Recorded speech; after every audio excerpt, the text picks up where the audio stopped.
Well, good morning, SECC family. Welcome back to our journey through the Bible. And check this out. We are going to be in 1 Kings, definitely chapter 6, possibly chapter 7, depending on how long it takes to read these chapters. They're fairly long, but you have never, I don't care who you are, you have never seen a house built like the one Solomon is building for the Lord. This is an amazing house, and you've got to stick around and read through this with me. Let's get going.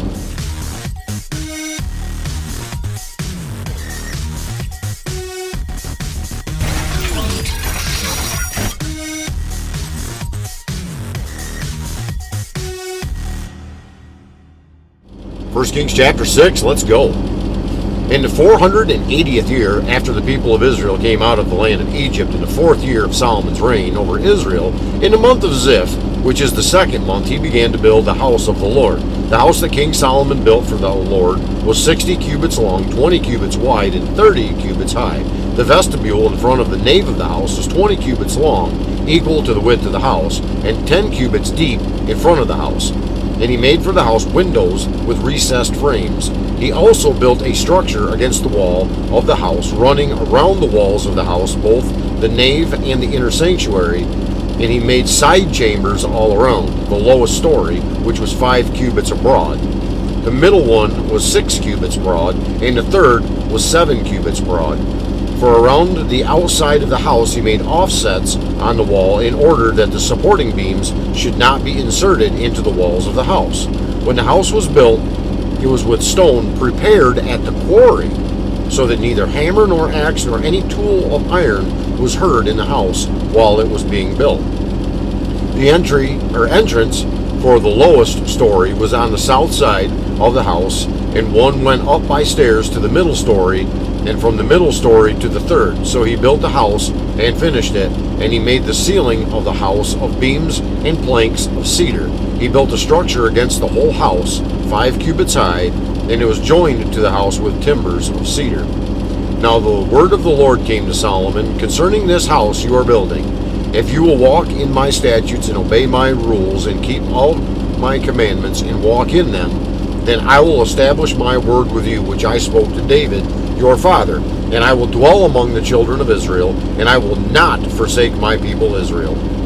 So Solomon built the house and finished it. He lined the walls of the house on the inside with boards of cedar, from the floor to the house to the walls of the ceiling. He covered them on the inside with wood, and he covered the floor of the house with boards of cypress.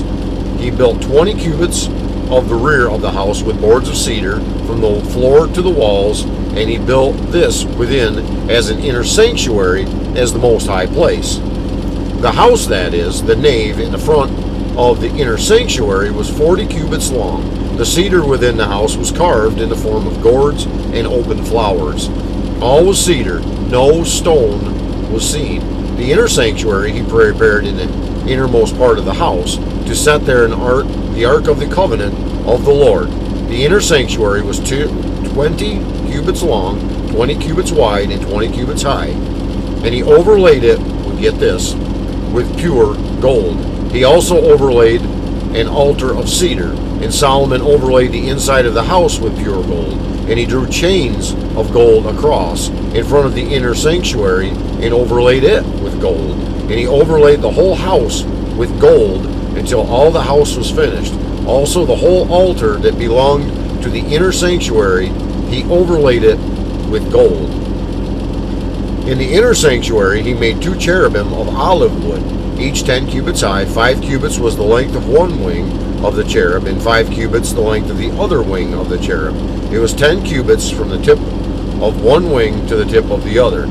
The other cherub also measured 10 cubits. Both cherubim had the same measure and the same form. The height of one cherub was 10 cubits, and so was that of the other cherub.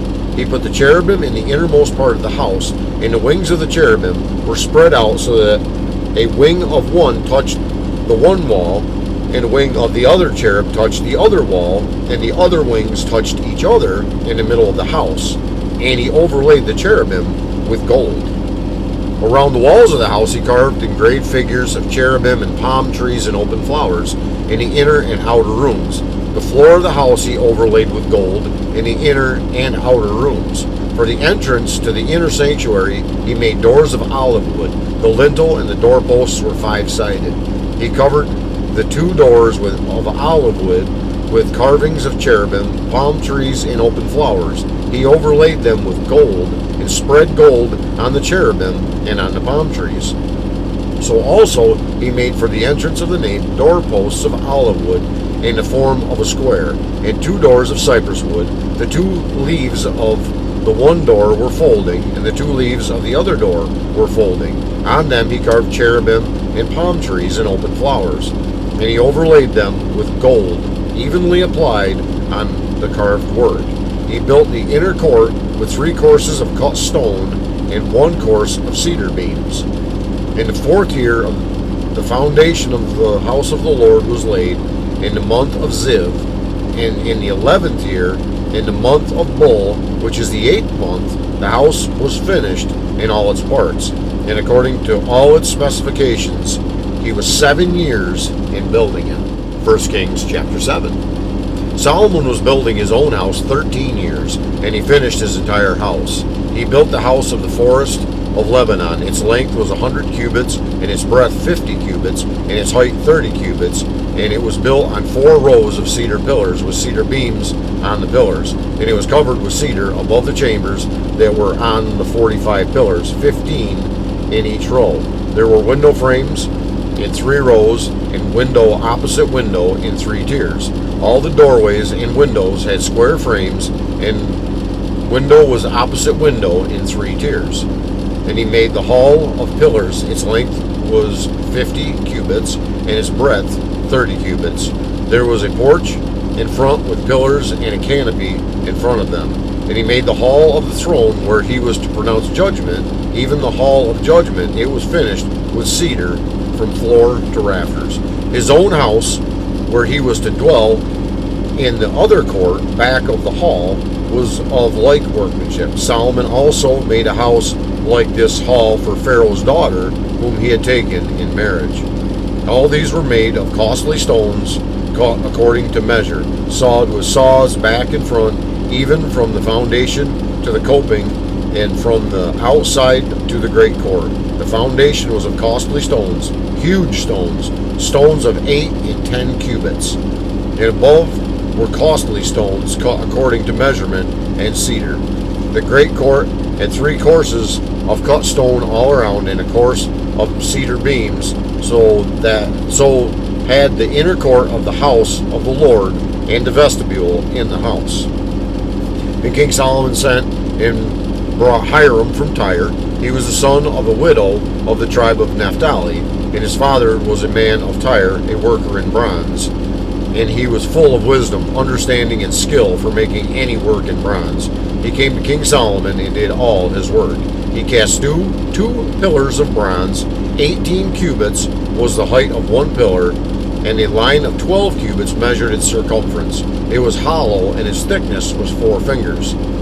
The second pillar of the same. He also made 2 capitals of cast bronze to set on the tops of the pillars. The height of one capital was 5 cubits, and the height of the other capital was 5 cubits.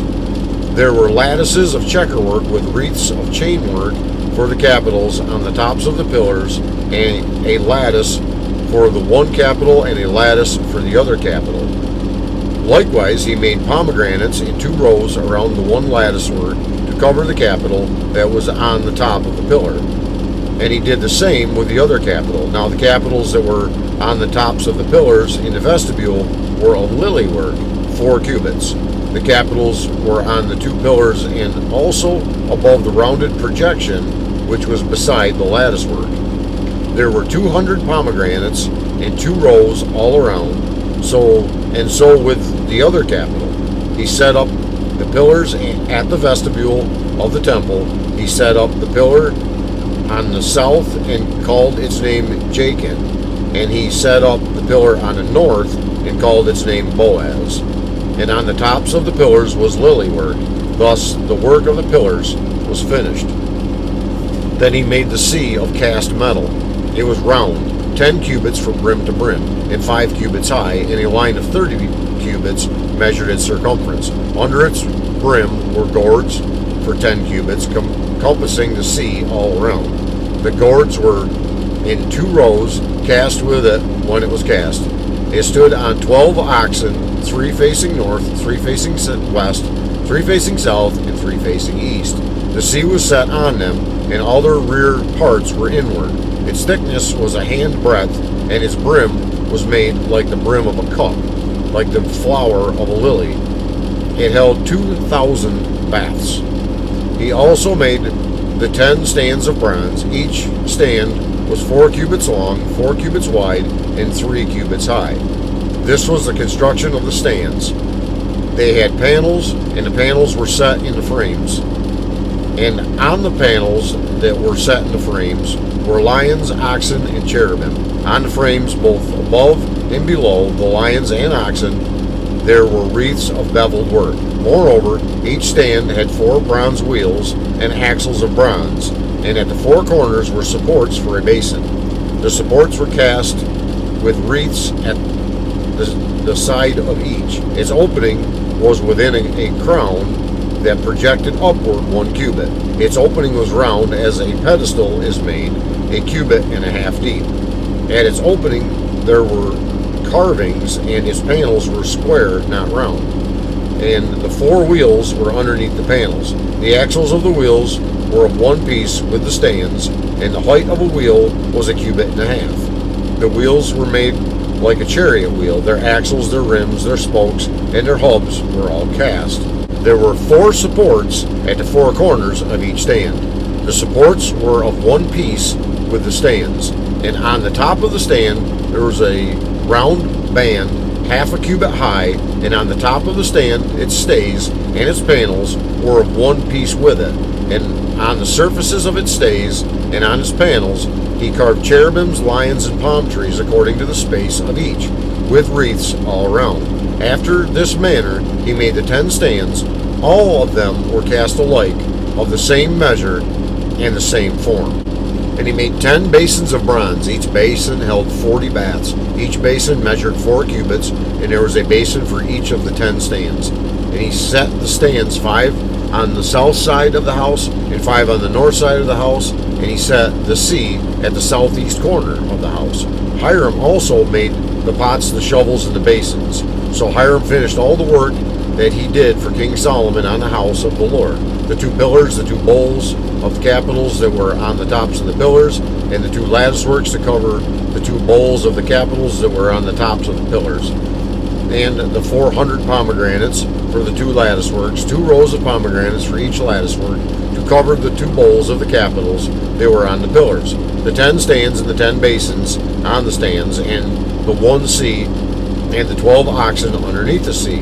Now the pots, the shovels, and the basins, all the vessels in the house of the Lord which Hiram made for King Solomon, were of burnished bronze. In the plain of the Jordan the king cast them in the clay ground between Succoth and Zarethan. And Solomon left all the vessels unweighed, because there were so many of them, the weight of the bronze was not ascertained. So Solomon made all the vessels that were in the house of the Lord, the golden altar, the golden table for the bread of the presence, the lampstands of pure gold, filled 5 on the south side and 5 on the north, before the inner sanctuary, the flowers, the lamps, and the tongs of gold, the cups, the snuffer basins, dishes for incense, and fire pans of pure gold, and the sockets of gold for the doors of the innermost part of the house, the most holy place, and for the doors of the nave of the temple. Thus all the work that King Solomon did on the house of the Lord was finished. And Solomon brought in the things that David his father had dedicated, the silver, the gold, and the vessels, and stored them in the treasuries of the house of the Lord. It's going to wrap up our reading today in 1 Kings chapters 6 and 7. And like I said to start this out, you have never seen a house built the way this was. I mean, his personal residence, can't even speak today, his personal residence had so much bronze in it, it could not be weighed or ascertained even how much bronze was in it. All the actual solid gold, pure gold, overlaid practically everything in the temple. excess in this that Solomon put in because the Lord gave it to him. He was just giving it back. So often we think, well, the Lord gives this, I'll give it, just a little bit, kind of throw $5 in the offering plate or whatever in church. Look at what Solomon was literally dedicating back to the Lord. His heart was truly in the right place when he was building this. And to take all that out of the storehouses and use that much gold to build it, I mean, wow. I mean, I can't imagine what this place must have looked like, the shine and the over-the-top sort of look. It had to have been absolutely mind-boggling. But let's think about that until we get back here together again tomorrow. And until then, I would ask that the Lord, the same Lord that did all this for Solomon, I would ask that he would bless you. Yes, you. Have a great and godly day, and I'll see you tomorrow.